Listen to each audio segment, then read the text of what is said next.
You're listening to Packers Talk Network. PackersTalk.com.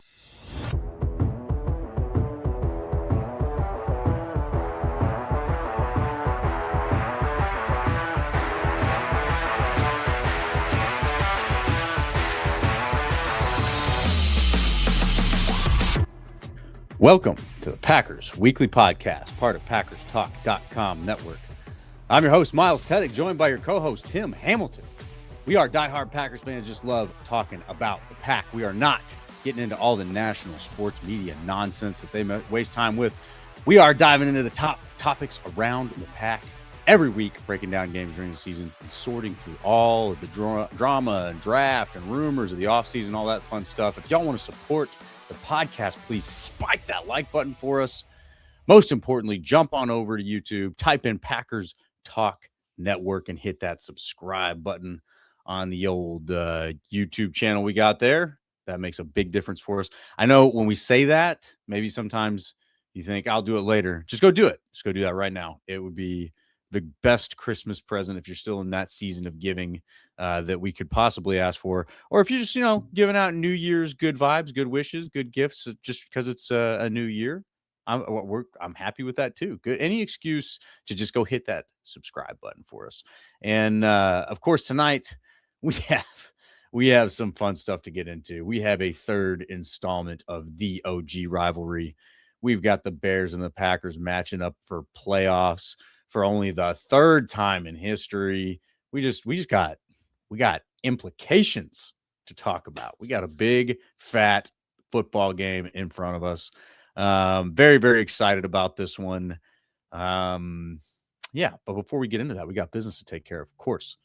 Our show once again is sponsored by Wisconsin's own Ticket King. For over 30 years, Ticket King has been providing Packers tickets to Packers fans, as well as Bucks tickets, Brewers tickets, Summerfest tickets when that season comes around, all the concerts in the summer. You can find them on the web at theticketking.com or visit their locations in Green Bay and Milwaukee. And remember, support your local businesses, Wisconsin or otherwise.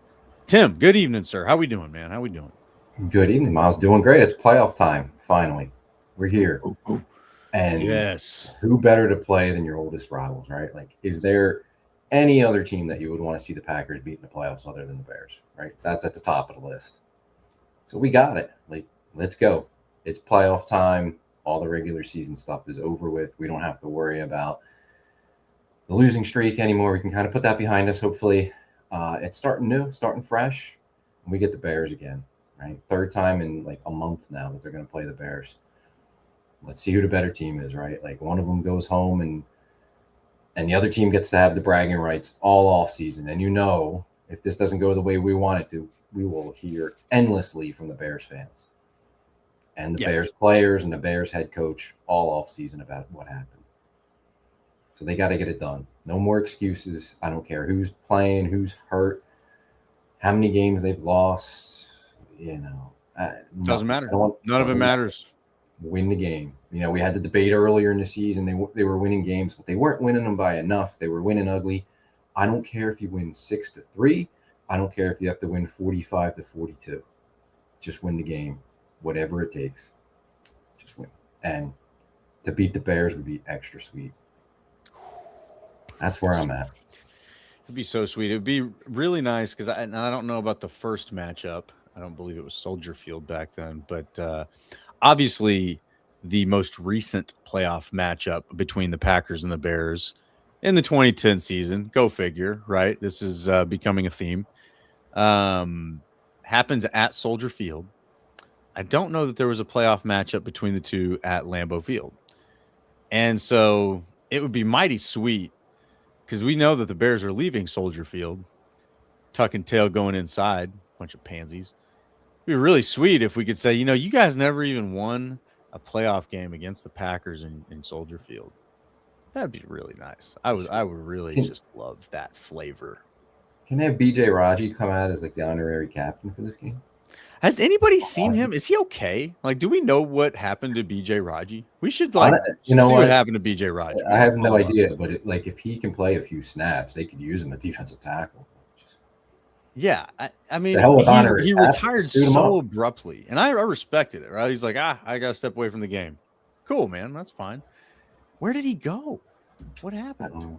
Where's BJ? That's an off-season mystery. We can talk about the BJ Raji search. That'll be one of those. BJ Raji, man, if you're out there and this podcast manages to find its way into your attention, let us know you're all right, man. Give us like a retweet or something, Honestly, like if he can show up Saturday night, he could either be honored captain or we'll get him a uniform, right? Get your helmet and some pads, man. You can return a touchdown. Get after it. Let's get it on. First time they played in the playoffs since the championship game in 2010. So, it's awesome. I know the last 4 games have been tough. Whatever the hell that was on Sunday against the Vikings, a glorified preseason game. Yeah, I mean, I guess we can talk about that. I mean, do we need to get into any? There's some good stuff we can take out of it. There's some fun stuff we can talk about there. There's not much. I mean, I'm glad I don't have to watch Clayton Tune ever play a game for the Packers again. Poor guy. Poor guy. Never had a chance. Never had a chance. And it's crazy because one, he's not an NFL quarterback, but put him in any NFL game, but then it's against Brian Flores' defense, and he just wants to blitz the kid into oblivion, and he did. It was an impossible situation. So I kind of feel bad for him. I get what they did. We had talked about it last week. That was the game to rest people. They've been through so many injuries, and if you need proof of that, I think they had 22 or 23 transactions last week, moving guys from the practice squad to the 50. Yeah, that's wild. Claiming guys off waivers, filling out just to get through a game. I've never seen anything like that in the regular season. Just incredible. That shows you all the injuries. I think it was 4, 5, 6 guys went on injured reserve last week. They lost one of their offensive linemen, Donovan Jennings, is probably going to start. He gets hurt in practice and is now done. It's just crazy. So anybody arguing that they should have been playing starters yesterday, no way. Everybody was hurt. And if you need more proof, they played their starters week 18 last year where they didn't have much to gain, and Christian Watson blew out his ACL. Jordan Love hurt his elbow. Nah, no thanks. So I get why they did it. It was really, really ugly, especially offensively. I think the defense actually held in there pretty well, held up pretty well, considering they were getting nothing from their offense as support, and they were playing with a bunch of backups too. But yeah, I don't think there was much to take out. I know, Baron Sorrell had a nice game. Colin Oliver for his first game had a few nice pass rushes. Brenton Cox rushed a passer a few times as well. So there was that. I think Trevon Diggs showed you that I don't know if they're going to start him this week. I still think they're going to go with Valentine and Nixon, but they're going to find a way to get Diggs on the field. And if one of those corners, especially Valentine, struggles this week early, I think it's going to be a quick hook, and Diggs will be playing a lot for him. I thought he looked pretty good for his first game with the Packers. But other than that, I don't think there's a whole lot to take out of it. Offensively, it looked like Jordan Morgan played a decent game at left tackle and finally got to play left tackle. And I know a lot of people, I didn't watch him closely enough, but I know a lot of people are saying Jacob Monk looked good at center. But I think the biggest takeaway is just the young pass rushers made some plays, which was encouraging. I don't know if we're going to see him very much against the Bears, but maybe the future, maybe 2026 season, it's encouraging steps for them. I'll disagree with you a little bit. I think that they definitely factor in against the Bears here, the young pass rushers, that is. The timing couldn't be better for those two to emerge. I mean, obviously, Parsons being out is a huge void, but the criticism for Rashawn Gary right now is not silent, right? If he's reading the tweets, man, he's getting the message. The fans see it, right? He's just not good. The other guys on his team are better than him, and there's really not an exception to that right now. I think he's the worst pass rusher on the roster right now, which is not good. And it's crazy that those young guys made more plays in one game than Gary's made in the last 2 or 3 months. Well, yeah, and that's what I'm saying is you're saying I don't know how much we'll see him against the Bears. Man, I think you have to. I think after seeing what you saw against the Vikings, not that they're going to emerge as the top pass rushers in the league in the playoffs or whatever, but um, that's in a matchup where you've played the Bears now for a third time in what, 4 weeks, like 5 weeks? How many weeks has it been? Yeah. Like basically in the last month Month or so, yeah. There's not a lot of secrets, right? Like there's not a lot of deception. There's not a lot of hiding anything. So for these two guys, they haven't gotten a lot of snaps against the Bears. If you can use them, man, like that's a huge advantage because they're not on film much. But yeah, so I just like the way and it was limited snaps, but what I saw from Colin Oliver, I mean, Baron Sorrell was just disruptive. I mean, he was fantastic. Colin Oliver, I know everybody's been calling him the mini Micah or whatever, and I feel like that's sort of almost like the muscle hamster. You guys remember good old Doug Martin? He didn't like that nickname, and he did not. I thought it was appropriate, but he did not like that. I feel like calling him mini Micah is almost kind of a little condescending or demeaning, or and it's probably meant in the best spirit. But I saw it on the tape, and he's twitchy. He's explosive. And so he's probably not running a 4.3 like Micah, right? But when you're talking about 10 yards, 15 yards, 2 to 3 seconds, the difference between a 4.3 and a 4.5 is really not big. It's the acceleration that's the difference. If you're getting to your top speed in 3 steps, that's a problem for tackles, man. And I think that's where the comparisons to Oliver come from, or comparisons between Oliver and Parsons come from. And if you can continue that, oh boy, he has to be a part of the plan this week against the Bears, because that's the guy that can help you keep Caleb Williams contained, or at least flush him out where you want him. And well, I'm with you, like from a production standpoint, and they certainly look better than anything we've seen from Rashawn Gary in a while. But they're going to play Rashawn Gary like he's their guy. They believe in him, even though he's he always plays limited snaps anyway. Right, but they only have so many roster spots too. That's the other thing. And then all these guys that were healthy scratches yesterday, Cooper, Walker, McKinney, you got to find roster spots for them because they're going to be active for this game. You can't have every defensive end up. They got, I think, 7 edge rushers now. So if you just do the numbers, Van Ness is active, and Igbari is active. Mosby's technically a defensive end, but he's a special teams guy, one of their better ones, so he's active. Gary's going to be up. So then it's going to come down to you have Oliver, you have Sorrell, and Brenton Cox. At most, you're going to have 2 of those guys. You might only have 1, depending on how they want to play it. You start running out of roster spots. You only have 48 guys, and you're not going to be able to have them all active. So that's why, and if it's a run-heavy game from the Bears, those guys are smaller rushers. I just don't think they're going to play them a whole lot if the Bears are trying to pound the ball on the ground. They're going to want Gary. They're going to want Igbari and Van Ness out there. So, yeah, it's certainly – seeing Sorrell, seeing even Oliver in his limited snaps yesterday, it makes you think, they certainly look like they got more juice right now than Gary has shown, but I don't see him getting snaps over. And Sorrell's had some snaps throughout the year, and at times it looks like he flashes a little bit, but we just haven't seen it enough. And it seems like when they've started to play him a little bit more, that's when he struggles. And I think part of it's just he's got to put on NFL weight, NFL size. He's got to get a little bigger. And Oliver, that was his first game. He played, I think, 2 games last year in college before he got hurt. Didn't practice until 3 weeks ago. So, I mean, he's really, really raw and limited. It was cool to see. And maybe there's a way he can get on the roster if he can play teams and be a situational pass rusher. It's possible, but I think we're looking more for down the line with Oliver. Maybe Sorrell's that guy. Maybe Brenton Cox for this game can make a play as a pass rusher. It's possible, but I don't necessarily disagree with you. I just think from a number standpoint, they're not going to have room for all those guys to even be active for the game. Yeah, maybe not all of them. I think if you're starting to limit them, Oliver has to be active.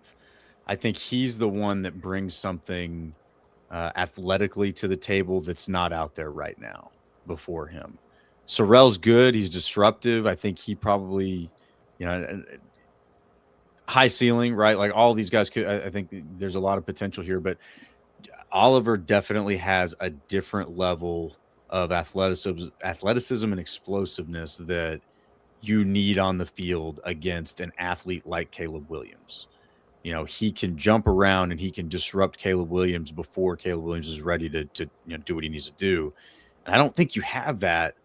I mean, certainly not Rashawn Gary. I mean, we can already cross him off the list. Yes, he's going to play snaps. You're right. But he's not providing that right now. He's getting in a hand fight. That's what he does. He gets in hand fights. Van Ness has been better. He's been good. I think, obviously he's on one side and he'll help set the edge. He'll have something to say about the outcome of the game, I believe. But I think Oliver forces a whole different situation on the offense whenever he's in there. At least from what I saw. Again, like maybe you can't have him 100% of the snaps, but if you can get that kind of explosiveness on, predictable passing downs where you can turn him loose and cause problems, like I said, for the pass rush or for the pass protection, I think that makes a big difference in this game. That really, and we talked about this before, the pass rush is super important for situational things, right? If you don't have a good pass rush 100% of the snaps, that's okay. There's certain snaps like it's fine, drop back or rush with 4, whatever it is, play contain. But in those situations where you need to force urgency, you need to force a decision before somebody wants to make it, you need to be able to get the offense off of their plan. A guy like Oliver can do that. And I don't think anybody else there can. So that's where I'd say, like, he's got to be the one, in my opinion, has to be active if you're starting to make decisions like that. Maybe Sorrell's inactive. I think Cox will be active. But yeah, I'm very, very optimistic about what we saw there. And to shift gears a little bit, but no shortage of optimism. Our newly acquired cornerback was our top graded player on the defense, Trevon Diggs. Yeah. And I was interested. I was intrigued when when he got waived. I was like, yep, it's probably going to happen, right? Like, Micah's on the phone. You got to pick him up. That's my boy. Got to have him. The Packers have seen this guy enough. They know he's talented. You don't know what the heck's going on down there in Dallas, but there's enough to think like, if a guy leaves Dallas, he might do better outside of Dallas. It's just not an unrealistic thought. So I thought for sure that was a predictable move, but I wasn't about to sit here and say, oh, CB1, CB2, this guy's the savior. I wasn't. You got to see it. Can he play or can he not? Because what he's put on the field in Dallas recently has not been good. No, it's been inconsistent. He's had flashes of good. But then to see him come out, and again, it's it's not a throwaway game entirely, especially on the defense, maybe more so on the offense. It's, maybe you're not giving him full credit for this game, but still it was JJ McCarthy and Justin Jefferson, right? It's not like he was playing the JV squad. These are the guys that you're going to be facing next year too. So, I mean, assuming Justin Jefferson's there next year, we'll get McCarthy's there next year.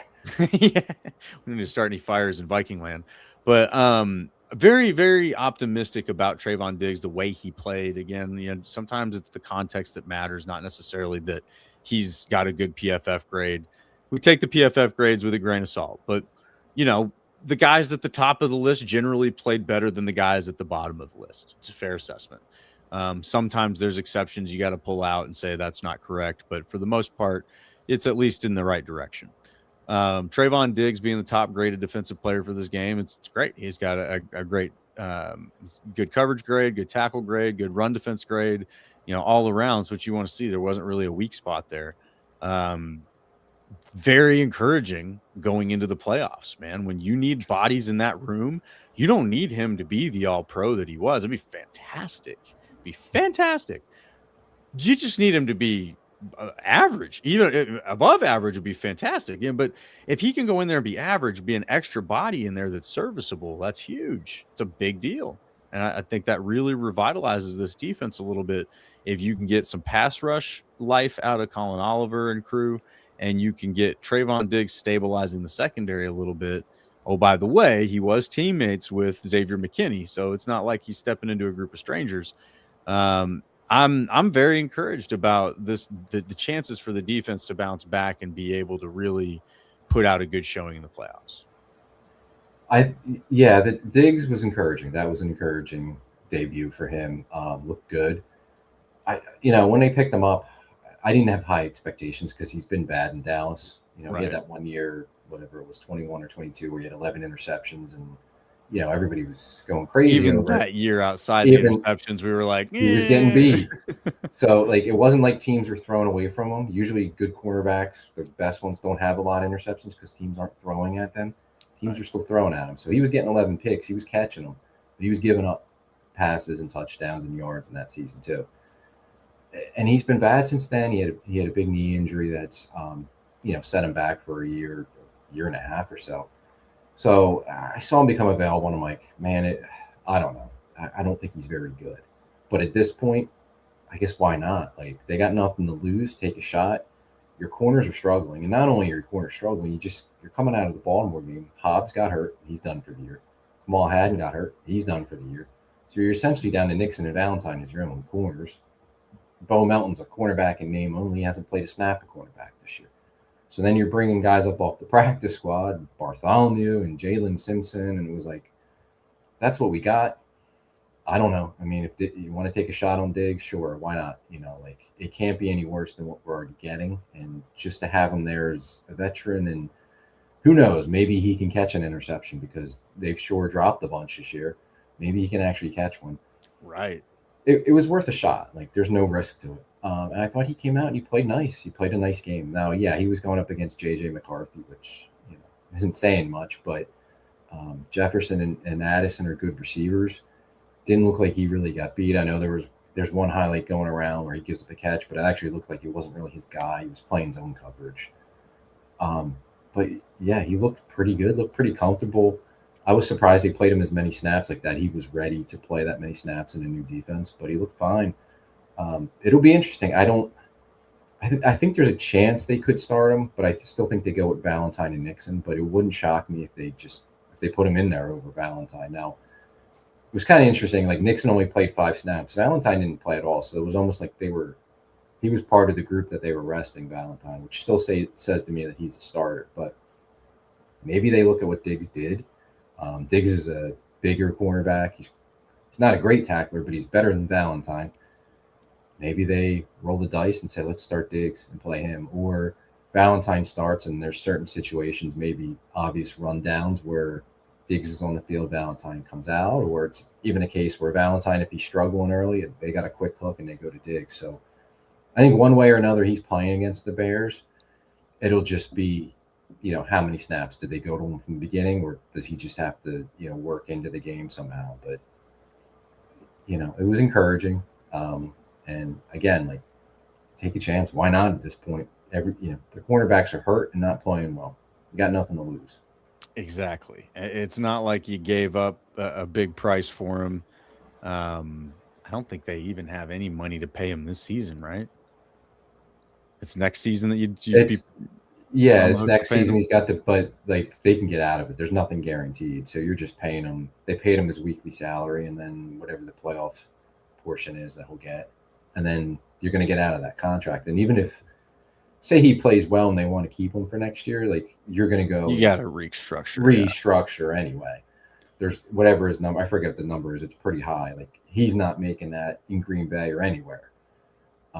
So then it's like, okay, if he plays well enough and it works out, and that's, there's a long way to go for that. But he's got Micah Parsons here. He's got McKinney and Jacobs, who he played with in college. Derek Ainsley's the position coach. He was his position coach in college. So, like, he might be comfortable here, and maybe you do get him at a lower number for next year if it works out. And if it doesn't work out, no big deal. You move on, and you took a shot, and no risk to you really, and looked at him and got what you could out of him. Yeah, and you've seen the upside. He's a ball hawk, right? Like, if you can get that upside out of him and then limit the downside, that's a win, man. That's a successful acquisition right there. So yeah, I'm very encouraged by some of the things we saw from the defense, even though they lost. They gave up some things. There's a lot there, I think, from this game against the Vikings that can be applied against the Bears here in this game coming up.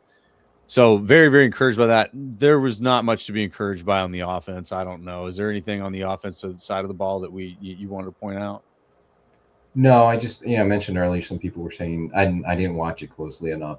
Maybe I'll go back, but probably won't because that game was just awful. But some people saying that Jacob Monk held up pretty good.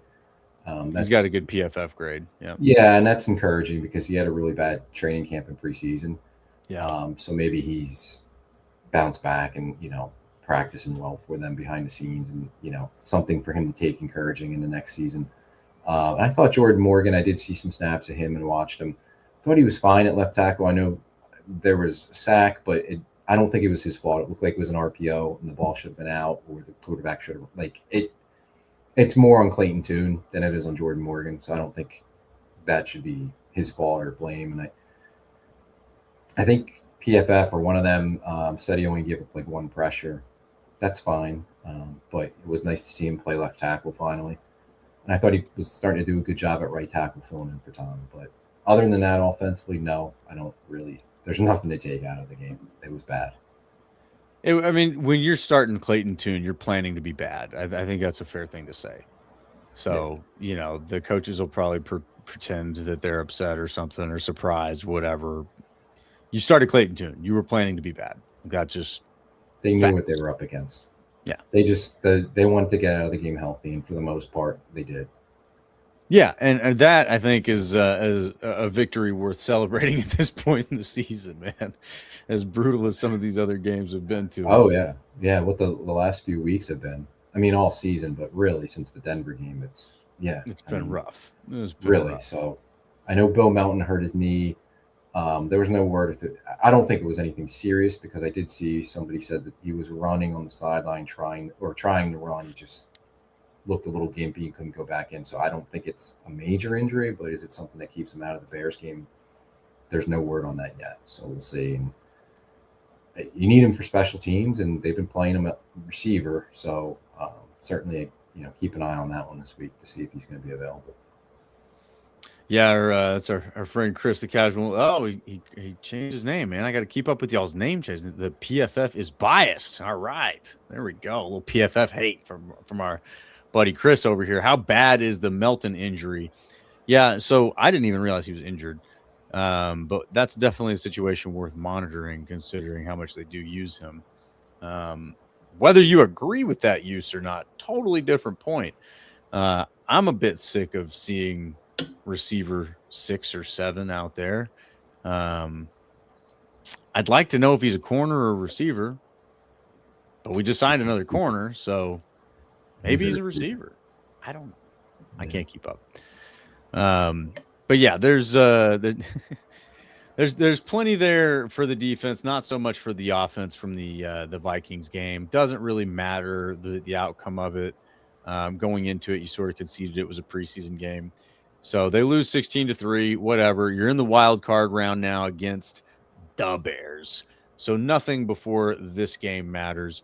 So let's see here. Just kind of a little dope sheet or sort of a rundown, right? So since 1921 was the first matchup between the Bears and the Packers. This will only be the third time they've met in the playoffs. The first time was in 1941. And second time was, of course, in 2010, which a lot of us probably still have very fond memories of. And so here, this is going to be time number 3. So of all these times, it's like 200 plus times that these teams have played. It's only the third time to meet in the playoffs. What do you think, man? So after watching the Bears play the Lions, you get Johnson's comments about some people rest their starters and we play football. Whoa. All right, tough guy. What's your feel about where the Bears team is at right now? Like, do they have momentum? Like, did they really try to win that game and fall short against a Lions team that had nothing to play for? Or do we think maybe they sort of gave a half-ass effort? Like, are you worried about the Bears? I have a false sense of security about this Bears team, I think, right now.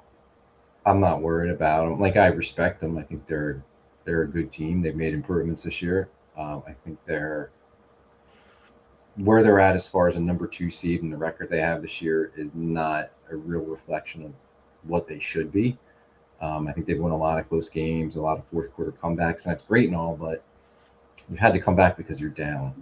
And I think a lot of that's luck. I think their defense, the success of their defense, which also bleeds in the success of their offense, is based on turnovers. And when they're not getting turnovers, their defense isn't very good. But they've gotten a ton of them this year. So that can help. It's also not always sustainable, and it can dry up at any time.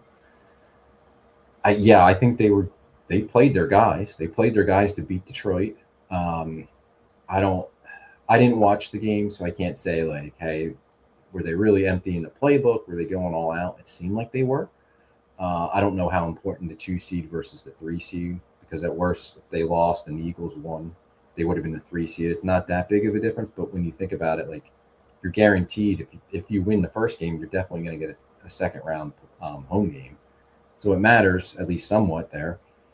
But they played everybody. They lost the game. Detroit, controlled that. They're up 16-0, and the Bears made their fourth quarter comeback and tied it before the Lions won it. And the week before, I did see most of that game they played in San Francisco, which was an absolute shootout. Their defense got shredded by a 49er offense that didn't have George Kittle and that lost Trent Williams in the first half of that game. They couldn't stop them all night. Now, their offense lit up the 49ers defense. It was a shootout. It was whoever had the ball last was going to win. But the Bears had it last, and they couldn't win. They, had an incompletion in the end zone.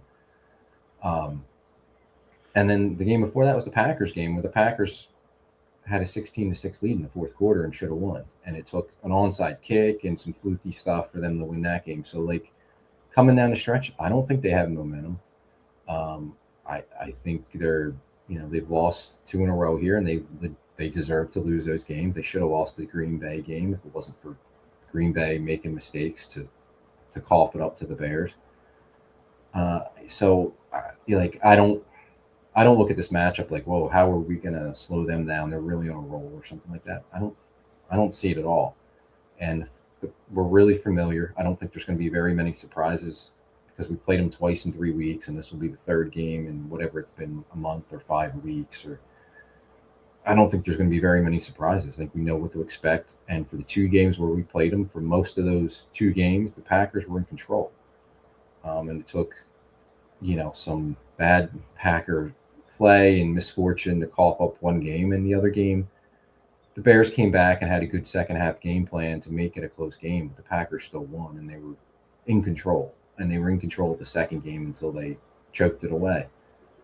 So, I think the Bears are good, but it's not a game that I'm, like, scared of, and what concerns me is just Packers from a personnel perspective with all the injuries and all the guys they've lost. That's what's concerning. And defensively and offensively, it's just they have to be able to finish drives, and that was a problem in the last game against Chicago. Even despite losing Jordan Love in that game, if they were to just finish some of those drives with touchdowns in the red zone, it would have never came down to an onside kick or any of the craziness at the end of that game. And that's been an ongoing problem for Green Bay lately, is really since Thanksgiving, is finishing red zone drives with touchdowns. Can they do that, and can they avoid the turnovers? Because if they can avoid turnovers, they're going to move the ball on the Bears all night. They've proven they can. So can you avoid turnovers, you're going to move the ball, but you got to score points when you get to the red zone, and that's been the issue. So to go back to your question, I don't think the Bears have momentum. I don't think they're necessarily playing bad football going into it, but they're not playing like complete football. The offense was very good against the Niners. The defense was atrocious. The offense struggled against the Lions. Defense held up pretty well. So it's like they're not getting it all working together. And I think there's some things that they're doing that all year they've done it, but I don't think they necessarily are like always sustainable. And sometimes that stuff will catch up to you in the playoffs. Exactly. Yeah. You see it a lot. There's a lot of times teams have great success in the regular season, setting records on the Cowboys did it a few times, and then you just fall flat in the playoffs. I don't know what it is. I don't know. It's probably different every single time. But this team, and I said this after, the upset to the Bears, when the Bears won a few weeks ago, it felt very much like last year when the Vikings beat the Packers and they acted like they won the Super Bowl. And that was it, man. They lost after that. And then they got whooped in the playoffs.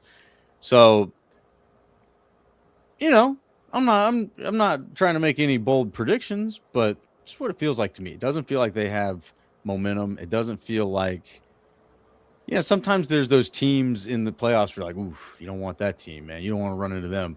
I don't feel like the Bears are that team. That I don't get that from them right now. I mean, Caleb Williams is a 50% quarterback, man. He's going to get out there. Yeah, he'll make a great throw. He'll also make 2 stinkers, so live by it, die by it, I guess. The Packers have been familiar with that in the past with Brett Favre.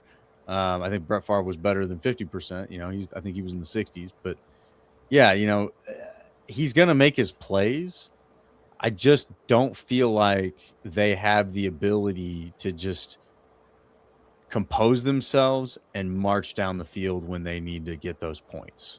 I think that there will be some back and forth. They'll make a play here. You'll make a play there. But when it comes down to it, it just doesn't feel like, and it's a combination of Ben Johnson and Caleb Williams. It just doesn't feel like they have the composure to march down the field and get the job done. So, yeah, I'm not worried about this game. I'm interested to see how the defense will stop the run. The run game it's tough. You don't have the beef.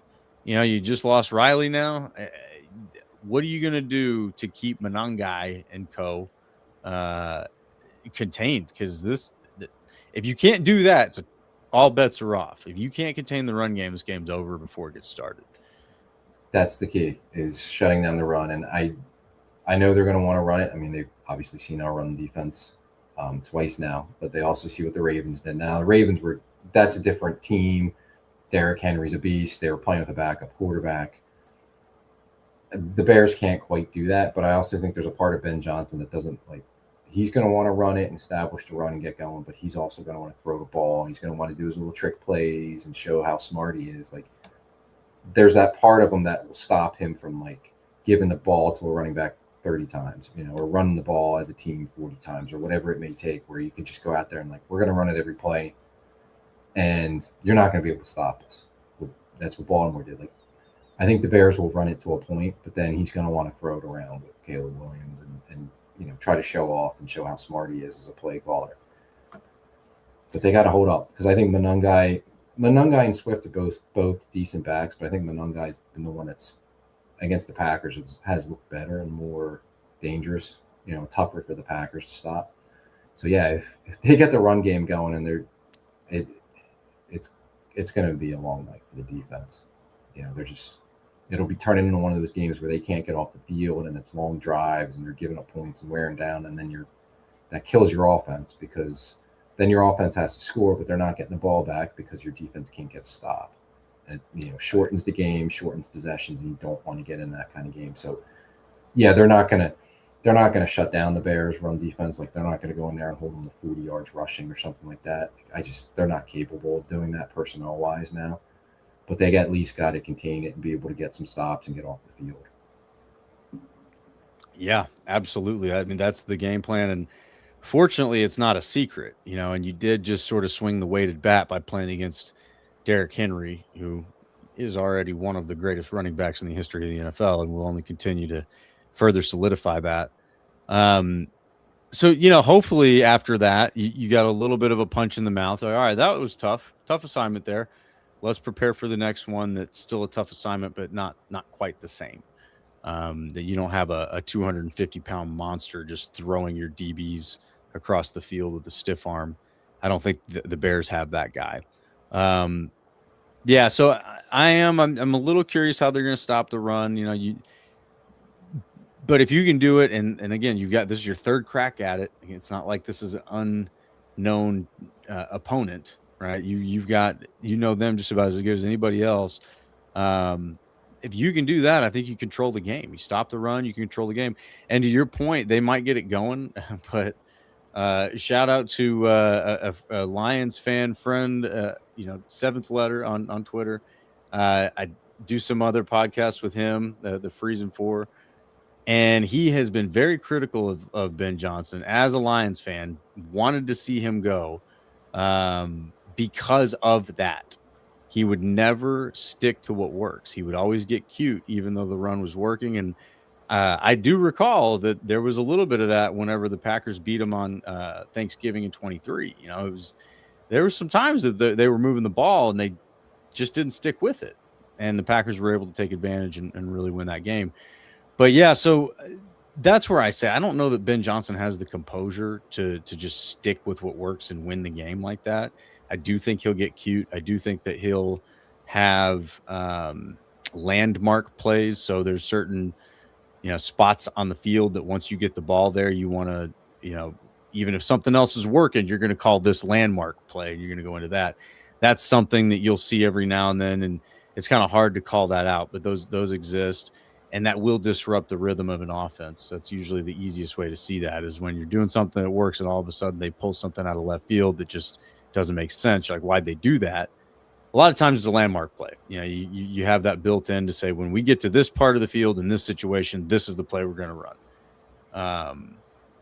Which stuff like that could always be overridden anyway. But the point being is I just don't think that Ben Johnson has that, like that methodical, like just I'm going to do what works over and over and over until I beat you.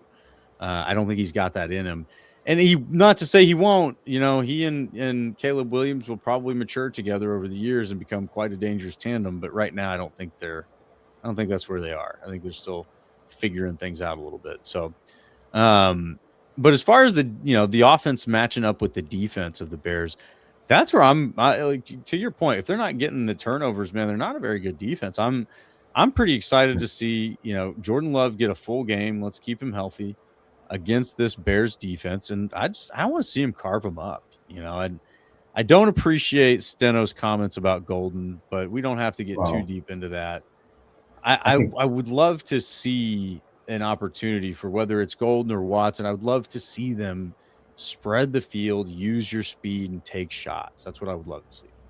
They're going to do that with Watson for sure. The Right. Golden thing I think was a little overblown, but yeah, I'm with you. This is put the ball in Jordan Love's hands. Like, let him carve up the Bears defense. And the playoffs so much are about quarterbacks, and I think they have the better quarterback. So put it in his hands. The Bears defense isn't very good when they're not getting takeaways. They don't rush the passer well. They stop the run okay, but they don't cover very well. And it's going to be interesting what the Bears' plan is defensively, because the first matchup, they played a lot of man coverage. They blitzed a lot, and they got torched. So the second time around, at least when Jordan was in there in the first half before he got hurt, they were playing more zone and like laying off the blitzes. And the Packers were still moving the ball. The problem was they just couldn't finish the drives with touchdowns. So it'll be interesting if they stay with zone or if they go back to what they seem like they'd rather do, which is play man coverage and blitz a little bit. But I think either way, the Packers have had good plans for them both games, and they're going to be prepared. I don't think you're going to see any new wrinkles or anything like that out of their defense. And I expect Green Bay to move the ball. It just comes down to, can they protect the football and can they score inside the red zone? But yeah, attack them. Put it in Jordan Love's hands and let him dice them up. And I think Watson can have a big game, will have a big game. I'd like to see Jaden Reed be involved a lot. If you can run the ball, great. And I'm not saying abandon it at all. Like, let's see what you can do early with Jacobs. But I'd mostly come out attacking them. And I know they can. I know there's matchups, and they're going to move the ball, but they just got to end in the end zone, and they got to have enough drives. Like, your defense has to give you some stops. They can't be out there giving up, 8, 9, 10 play drives, touchdowns, and then your offense gets the ball back. And, here we are heading into halftime. They've only had the ball twice. Like, it can't be one of those games. But I think their offense, as long as they do two things, protect the football and score in the red zone, I think they'll be fine, and I think they'll be able to put up points. Yeah, I do too. I really do. I think they'll be able to run the ball too. I would like to see them maybe not beat the hell out of Josh Jacobs. You're going to need your run game at some point in the playoffs, and not to say, save something or anything like that. I mean, it's the playoffs. You got to play all your cards, but I just wouldn't like that to be plan A. Like, let's let plan A be Jordan Love marches this team up and down the field, and plan B is Josh Jacobs and co, fill in the gaps, right? Keep the chains moving, keep the defense honest, keep the play action threat alive, that kind of thing. But yeah, I want to see this be a pass first game plan, which I would not usually say in the playoffs, right? In the playoffs, usually the recipe is be able to rush it, effectively, get that 5-6 yards of carry, and just kind of outlast your opponent with a good defense and a healthy run game. But in this case, yeah, I think that's the best matchup here is your passing offense against that Bears secondary. And, again, it's if they get some turnovers, great. But, like we're seeing the same thing. Turnovers are not necessarily something that you're just in control of.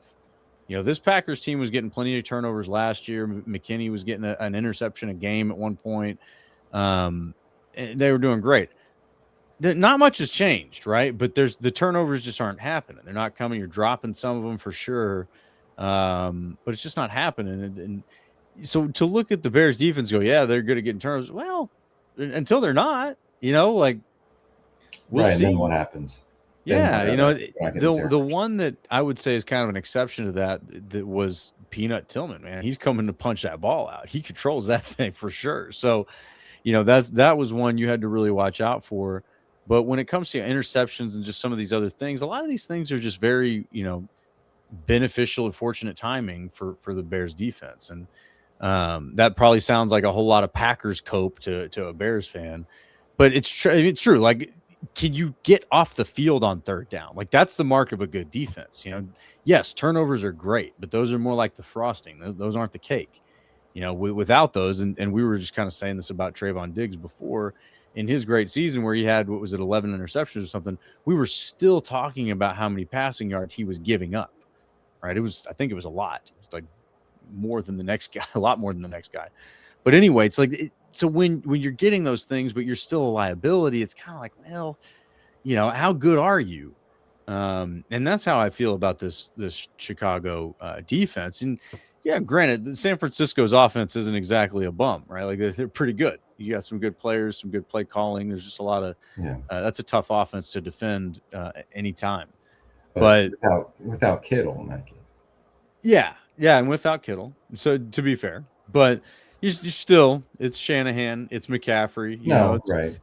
Right. But yeah, I think that, I don't know, now that it's the playoffs, I want to see that killer instinct to say, look, we've got more weapons than you can defend against.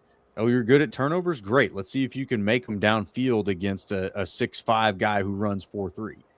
Like that's kind of the way I want to see that. I want that attitude of, oh, you think you're good at that? Well, let's find out. Let's see if you're good at that. Can you run with our guys? Or are you just getting, fortunate bounces off of people's hands? Are you getting fortunate fumbles? Like, what are you getting for your turnovers? I would love to see them be more of an aggressor as far as the Packers offense goes. And I think that would be your recipe for success there. Yeah, trying to run it straight at the Bears defense is probably less of a good plan too. They've got good linebackers. They've got pretty good D-line. The front seven of that defense isn't bad. And not to say that the secondary is bad. I just don't think they have enough guys to keep up with the guys that we have. So yeah, it'll be interesting. One that I've been critical of, and now I'm kind of like, I might have to like eat some words here. What do you think about Colston Loveland? Like, is he good? I think he's kind of good. He seems like it. Yeah, he's really come on in the second half of the year for them. Yeah. I was super critical of that pick. I still think picking tight end 2 with the 10th overall pick is kind of dumb. Yeah, I don't like the whole taking them where they did. But yeah, he's a guy you got to worry about. Yes. Yeah, he's a tough matchup for the Packers for sure. But yeah, he's come on strong the second half of the year. I'm with you. I don't like taking a tight end in that spot. But he looks good right now. So yeah, he's a tough matchup. We saw what DJ Moore with the winning catch can do, and Packers have had trouble with him. He's still good. Luther Burton's played some good ball for them too the second half of the year.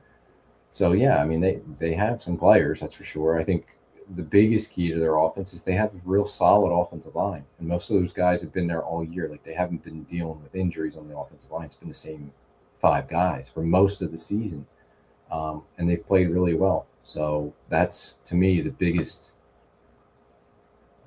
benefit or the biggest change on their offense is just that they have a stable, real good offensive line that's been there all year for them. And that's helped Caleb Williams. It's helped Ben Johnson in the running game, and so yeah, that's their big advantages up front. But yeah, there's guys like Loveland in the passing game that are difficult matchups for the Packers. Yeah. All right. So comments, you guys get your predictions in. Get some score predictions in here. I see a few have already put them in. We're gonna get those called out, so you guys hang tight. But I do want to ask a question. I hope we're not taking too far of a detour here. I think we can be reasonable about it. But we got to ask the hot question here. All right, because we've got a lot of optimism. We're fired up about this game, but there is an outcome here that maybe needs to be addressed a little bit. So if the Packers were to lose, is MLF gone? No. Are you firing LaFleur if the Packers lose this game? I'm not firing him, and Ed Policy isn't firing him. You don't think Ed Policy's firing him? No. Okay. Nope. There we go. There we have it. I know there was some curiosity in the chat about that. Yeah, no, he's not going anywhere. I think they're going to give him a contract extension, win or lose. So I mean, if they lose and it's ugly, and there's going to be a lot of talk like from us as fans for sure. But I think Ed Policy sticks with them. I don't think they're going to move on unless there was some kind of holdup with negotiating an extension for him. They can't come to terms on money or something like that. But yeah, I don't think Ed Policy's firing. No. Okay, I agree, and it looks like our buddy Matthew Tan agrees as well. He says, "I say keep MLF." I agree. I don't think you can fire him. I think there's just been too many circumstances outside of his control this season to blame him for not achieving more. So yeah, I don't think you can fire LaFleur at this point. I do still think that there's room for some changes if you're going to get the extension, right? Where it's like, look, we want to give you the extension. You want the extension, but we want things to be a little different. I think there's room for that. And our buddy Matthew Tan also said, "What's this I hear about Kevin Stefanski and the Packers? Or was that a rumor? What's this? What's this?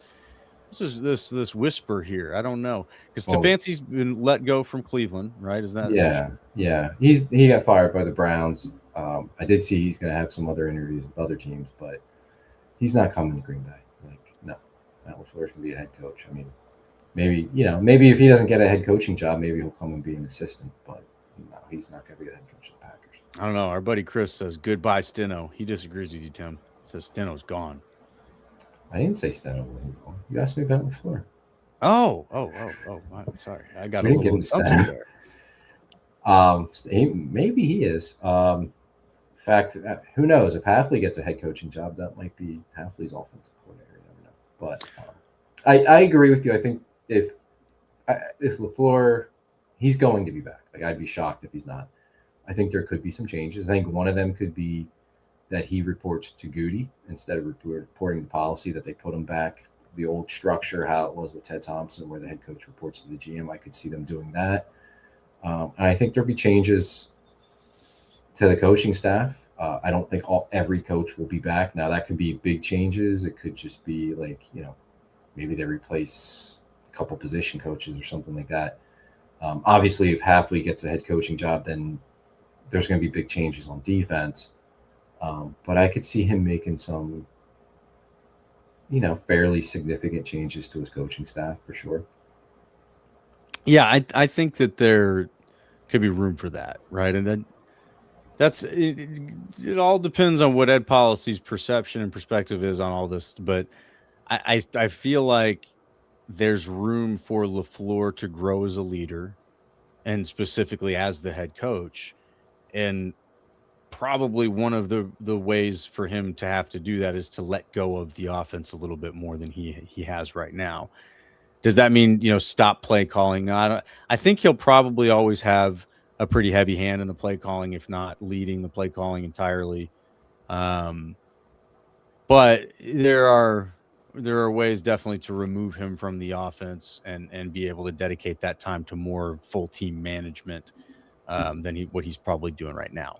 Again, we don't all know. We don't know. We don't have visibility to these things, so these are all just kind of speculations of what is, what could be. But just I'm kind of thinking about, again, as like maybe like an executive perspective. How does the president of this organization, want his guy to go forward if he's going to be the guy that he's investing in, right? What does that look like? And so that's kind of how I would see it as, what would I think policy, there's no doubt, probably, wants LaFleur back, wants the extension. I felt that way last offseason as well. And I agree with our buddy Daryl here. He says MLF is not to blame. Packers have been dealing with injuries all season long. Yeah, I think that the number of injuries that they've had and the specific people that have been injured, definitely, it's like, dude, you're just navigating turbulent waters there, and we can be critical of them in those times, and we certainly are on a week-to-week basis. But again, when you're talking about a guy, being the leader of men for your team, being the head coach, and looking at LaFleur's resume up to this point, it's really hard to justify getting rid of that guy. Like, that would be a tough case to make unless Ed Policy's already got an idea of who's next. That would be the only way that I could see that. And I don't think that's the case. Even though Ed Policy's new to this role as CEO, he's been with the Packers for a while now. I mean, he was part of the team that interviewed Matt LaFleur and the other candidates to give him the head coaching job. Right. He's been around, so he knows Matt LaFleur, he knows Brian Gutekunst. They know him. If there was friction or big changes, I think we would have more of an idea of that.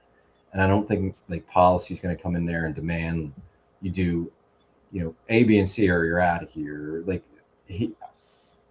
Mark Murphy wouldn't have had him in the role that he had him and kept promoting him and kind of had him as his right-hand man. And if that's the kind of guy that policy was going to be as a manager or as the CEO of the team, he got the job because he's been there for a while. They're comfortable. He's going to run it probably very similar to how Mark Murphy did.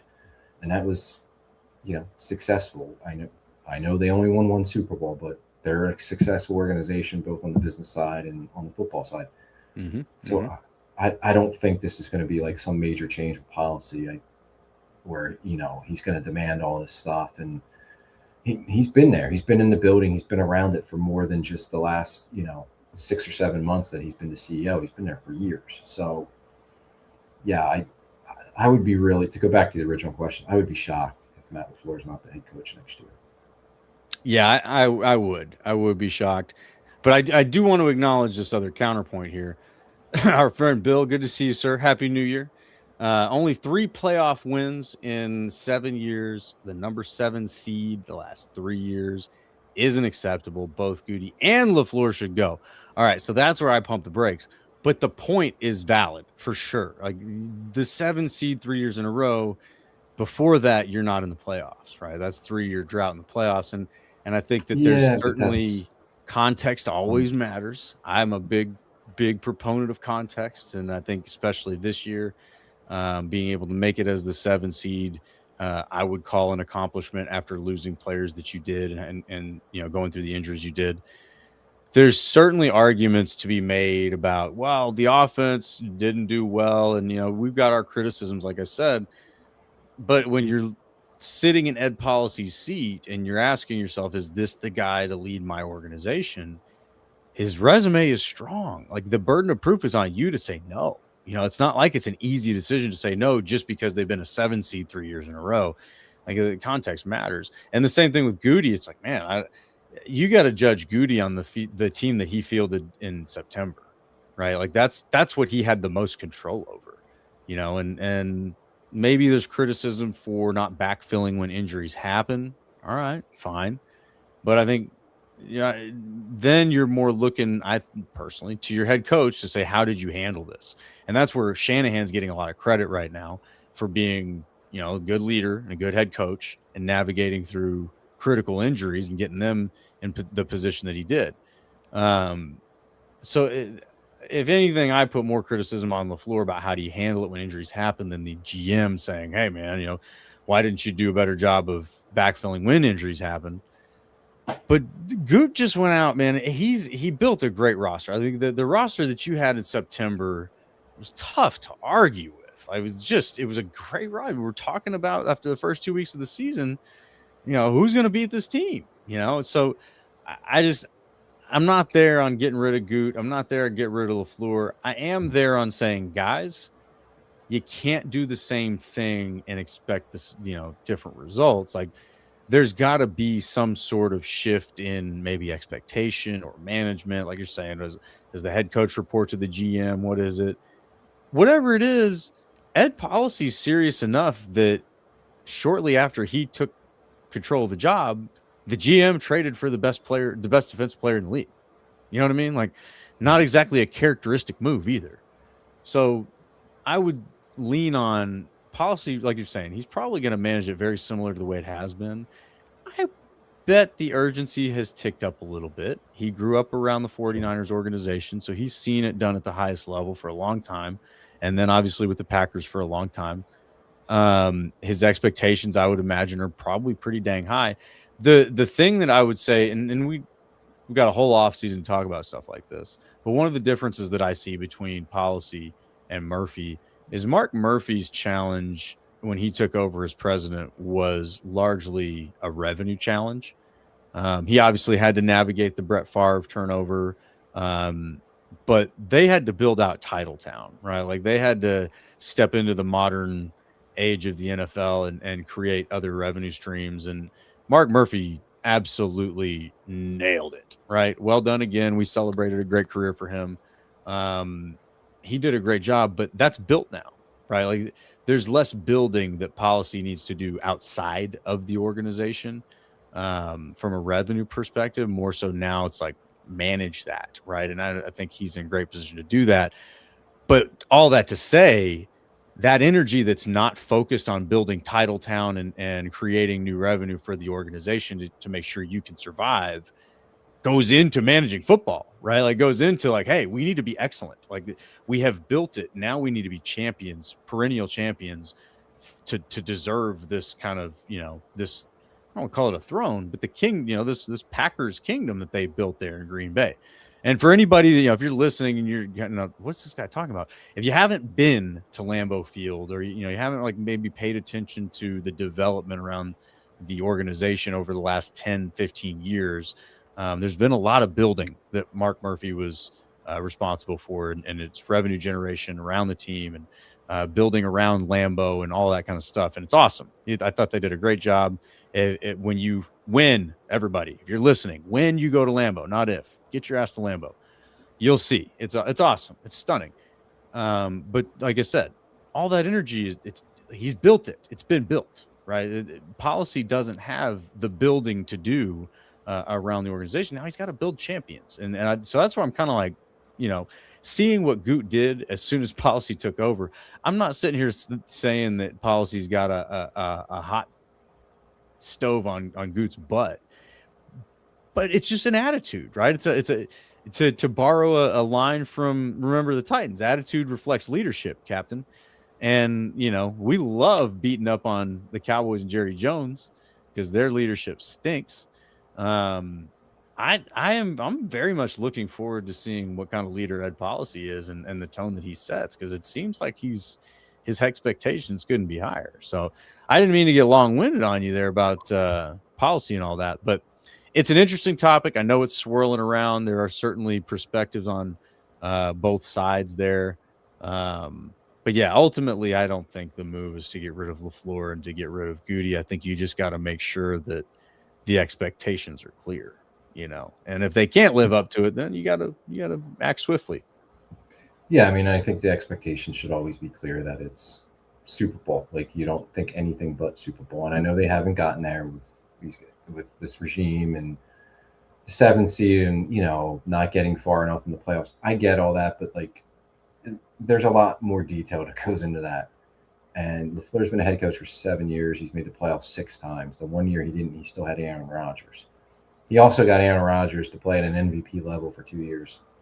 And when he took over, Aaron Rodgers was not playing at an MVP level. And then they made the transition in what we thought was going to be a rebuilding year or rebuilding years. And there was no rebuilding. They went right back to making the playoffs, and they made it 3 straight years with the youngest roster in the league. That's pretty damn good. Teams that rebuild, I mean, there's teams that have been rebuilding for a long time now. The Raiders and the Browns they rebuild all the time. The Jets, the Packers rebuilding took like half a season. The Steelers haven't won a playoff game in 10 years.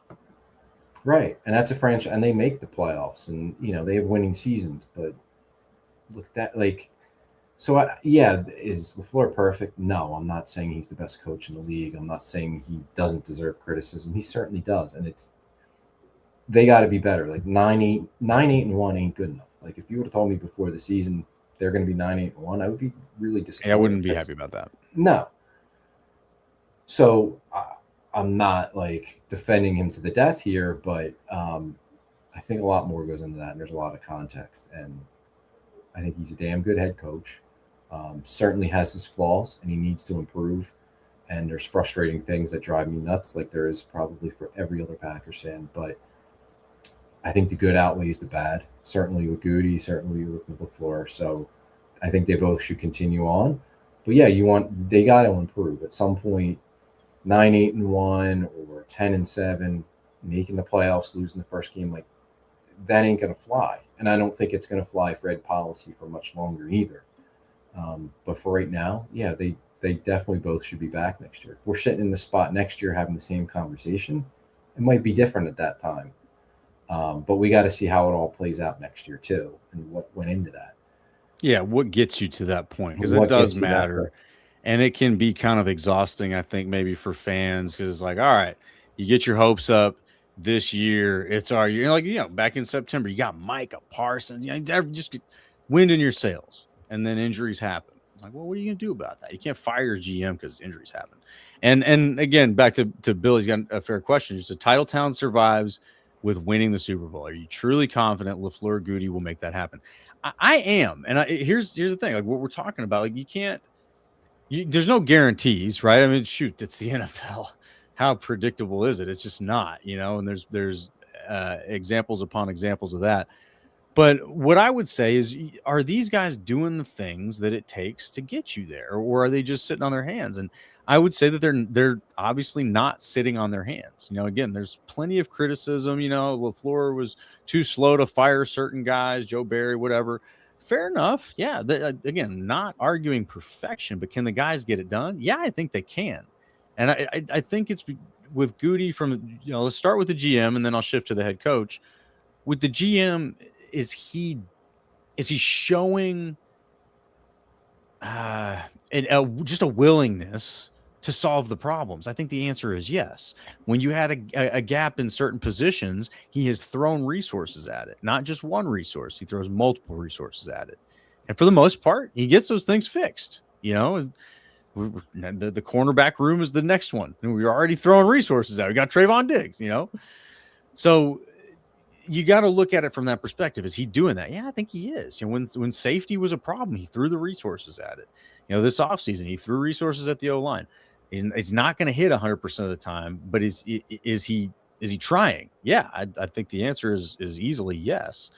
The other thing I think that he gets too much criticism for is his lack of success in the first round, because he's got great success after the first round. It's like, yeah, you can criticize him for missing in the first round, but when he's hitting all the way in the 7th round multiple times, it's like, but I mean, he's plucking all pros out of the 3rd, 4th round. You got Tucker Kraft.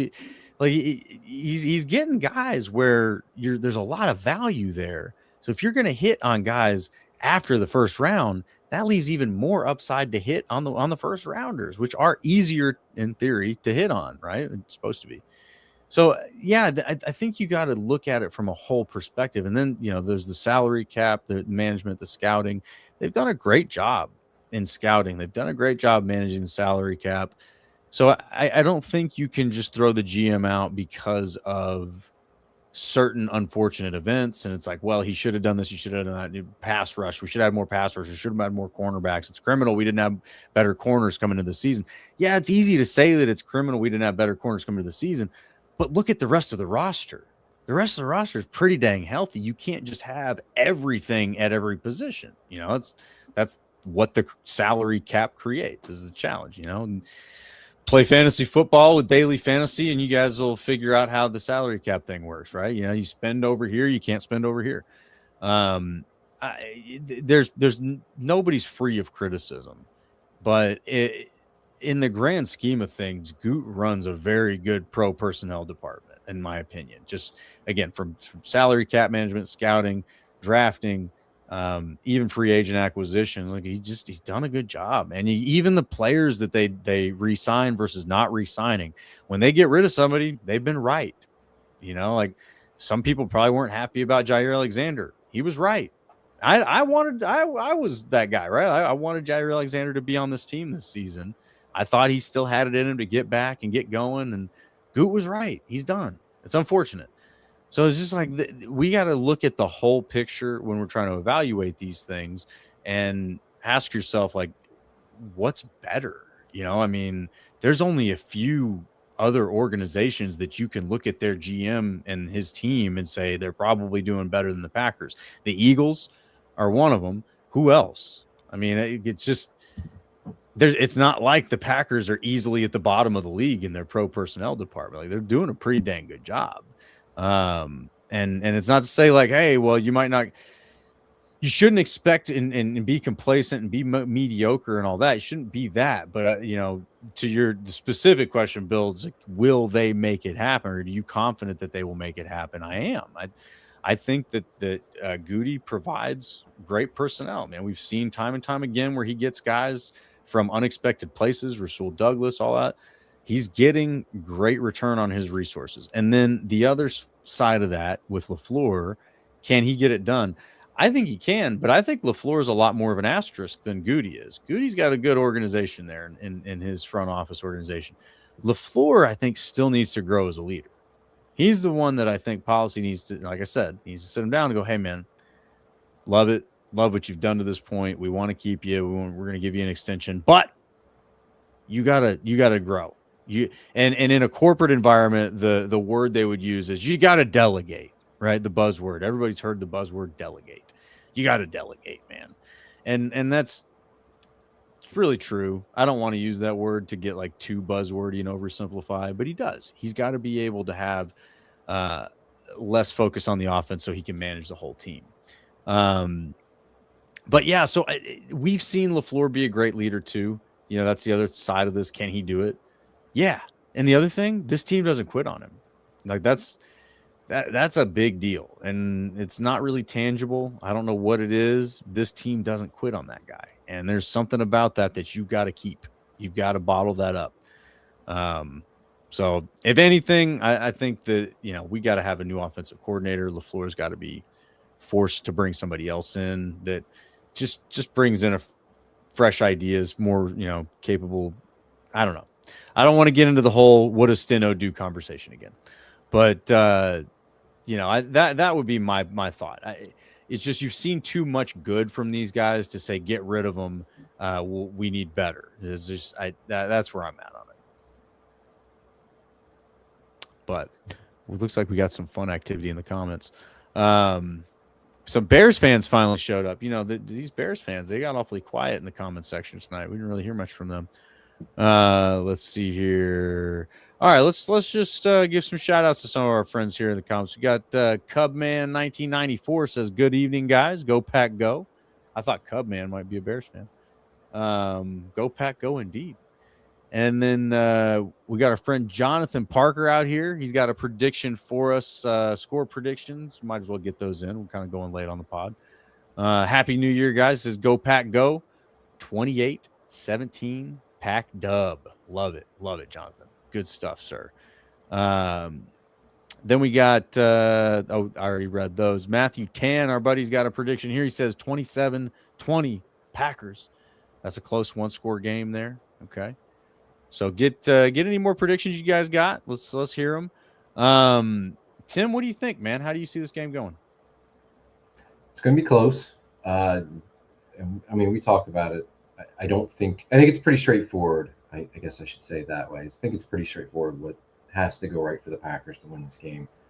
Defensively, stop the run or contain the run and keep Caleb Williams in the pocket. Like, once he gets out and he starts scrambling around making plays, that's when he makes some of his better throws and better plays down the field. Keep him in the pocket, keep him contained. Offensively, when you get to the red zone, put points on the board. Touchdowns, obviously, but if you got to settle for some field goals, we don't want that. But I think this might be one of those games where you don't turn down points.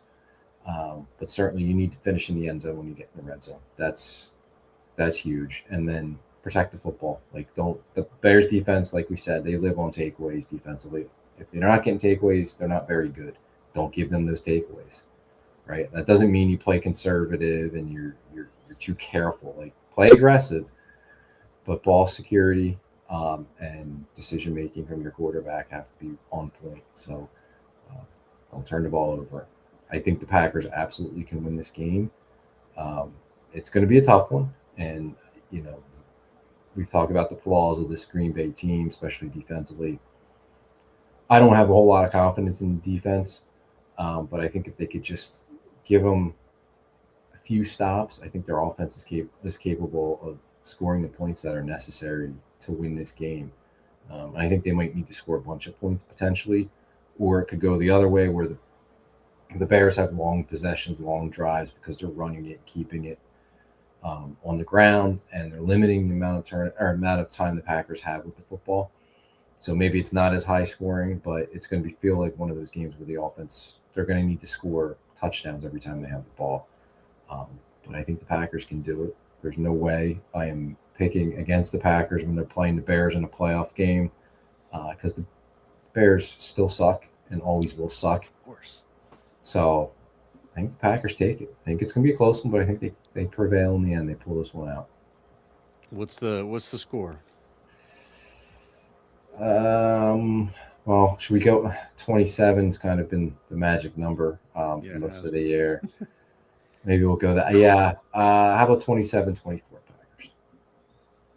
All right. And I'm going to do something here.